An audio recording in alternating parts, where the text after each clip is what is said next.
பிச்சைக்காரன் வந்து வாசல்ல கேட்கறான், சார் அம்மா தாயே சோறு போடு. அந்த அம்மா வேகமா வந்தது, சாப்பாடு சோறு எடுத்துன்னு வந்தது, பார்த்தது.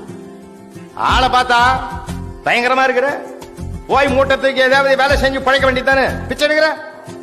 அவன் கோவப்படல சார், கோவப்பட்டா அவன் நினைச்சது நடக்காது. அம்மாடி நீ கூட பாக்குறதுக்கு நயன்தாரா மாதிரி தான் இருக்கிற, சினிமாவில் நடிக்கவா போன, இதுங்களுக்கெல்லாம் வடிச்சு போட்டுறதுக்கு தானே இந்த வீட்டிலே இருக்கிற. அந்த அம்மா அழுது சார், வருஷ கணக்கில் வடிச்சு போடுறேன், ஒண்ணு கூட நன்றி இல்லடா, எங்கிருந்தோ வந்தவன்டா நீ, என்ன பார்த்து வருத்தப்படுற பத்தியா, கவலைப்படாதரான்னு சூடா 4 இட்லி கையில கொடுத்து சாப்பிட வச்சுது சார் அந்த அம்மா. அவன் கோவப்பட்டு வார்த்தைகளை உதிர்த்து இருந்தான்னா அது அந்த பழகுமா, என் தம்பி மாறுறா நீ, உனக்கு எப்பப்ப பசிக்குது அப்பெல்லாம் வாடா தரேன்னு ஒரு உறவாயிட்டான் சார் அவன். வார்த்தைகள் இருக்கிறது வாழ்க்கையின் சிறப்பு.